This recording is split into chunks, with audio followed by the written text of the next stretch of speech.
Assalamualaikum warahmatullahi wabarakatuh. Saya Diana Novitasari. Di sini saya akan meneruskan ujian tengah semester metodologi penelitian kelas MC untuk bab 6, skala pengukuran instrumental penelitian. Yang pertama, apa yang dimaksud dengan instrumental penelitian? Instrumental penelitian adalah alat-alat yang diperlukan atau dipergunakan untuk mengumpulkan data. Ini berarti dengan menggunakan alat-alat tersebut, data dikumpulkan. Ada perbedaan antara alat-alat penelitian dalam metode kualitatif dengan yang dalam metode kuantitatif. 2. Apa fungsi instrumental penelitian? Yang pertama, sebagai alat pencatat informasi yang disampaikan oleh responden, dan yang kedua sebagai alat untuk mengorganisasi proses wawancara, dan yang ketiga sebagai alat evaluasi performa pekerjaan staf peneliti. Yang ketiga, nomor 3 ada sebutkan jenis-jenis skala pengukuran dalam penelitian sosial. Skala pengukuran penelitian sosial dibagi menjadi 4 jenis, yaitu skala Likert, skala Guttman, skala rating, dan skala semantik. 4. Berikan contoh penggunaan skala Likert. Misalnya jika terdapat 100 responden, maka contoh pengukuran skala Likert dan jawaban yang diterima adalah sebagai berikut. Sangat setuju diberikan oleh 12 responden, setuju diberikan oleh 8 responden, ragu diberikan oleh 30 responden, tidak setuju diberikan oleh 25 responden, dan sangat tidak setuju diberikan oleh 25 responden. Nomor 5, berikan contoh skala Guttman. Dalam upaya pemberian penjelasan sekaligus menggambarkan lebih, berikut ini merupakan contoh dari mana penggunaan skala Guttman. Misalnya saja, apakah dengan belajar akan terpenuhi kebutuhan Anda dalam mencari ilmu? Nomor 6, berikan contoh skala rating. Misalnya saja, seorang peneliti ingin mengetahui seberapa harmoniskah hubungan suami istri dalam dukungan terbentuknya keluarga sejahtera. Berilah tanda pada angka yang telah disediakan.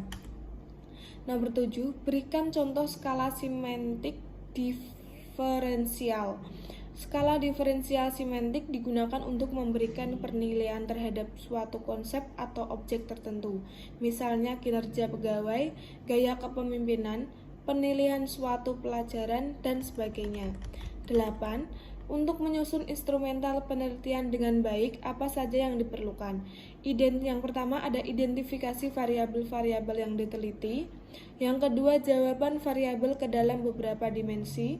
Yang ketiga, cari indikator dari setiap dimensi variabel. Yang keempat, deskripsikan kisi-kisi instrumental yang akan digunakan. Nomor 5 ada rumusan item pertanyaan. Yang 6, siapkan petunjuk pengisian instrumental. Nomor 9, jelaskan cara menyusun instrumental penelitian. Yang pertama ada pahami sepenuhnya masalah variabel dan tujuan penelitian. Tujuan, masalah, dan variabel penelitian merupakan hal utama dalam penelitian. Dalam menentukan instrumen dalam penelitian, kalian harus lebih dulu memahami dengan betul apa tujuan penelitian kalian, masalah apa yang ingin kalian teliti, serta variabel apa saja yang harus diteliti. Ketiganya harus memiliki indikator yang jelas dan spesifik. Melalui indikator variabel yang jelas misalnya, kalian akan dimudahkan dan menentukan pertanyaan-pertanyaan apa saja yang harus disampaikan kepada subjek penelitian. Dengan memahami ketiga ini, semua akan menjadi jauh lebih mudah bagi kalian untuk menentukan instrumen dalam penelitian apa yang harus digunakan. Nah, yang kedua ada pahami sumber data atau responden. Memahami sumber data baik dalam hal jumlah maupun keragamannya merupakan hal yang penting untuk dilakukan dalam menentukan instrumen. Sumber data dapat digunakan sebagai acuan atau bahan dasar bagi kalian dalam menentukan isi, bahasa, sistematika. Hal penting yang harus diingat adalah instrumen ini nantinya akan diberikan kepada responden. Memahami kondisi, keadaan, serta keberagaman responden memungkinkan kalian untuk memperoleh respon seakurat mungkin.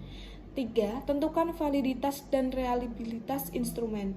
Sebelum nantinya instrumen dalam penelitian diberikan kepada responden kalian, harus sudah dapat menentukan tingkat kevalidan dan keaslian instrumen yang akan digunakan. Jawaban-jawaban yang nantinya diperoleh melalui instrumen tidak dapat sembarangan diterima begitu saja. Oleh karenanya, penting bagi kalian untuk menentukan terlebih dahulu seberapa sahih nantinya informasi yang akan didapat. Yang keempat, pemilihan instrumen dalam penelitian.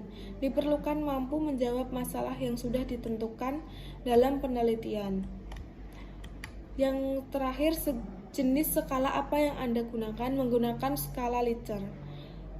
Mungkin itu yang dapat saya sampaikan untuk UTS metodologi penelitian. Cukup sekian. Wassalamualaikum warahmatullahi wabarakatuh.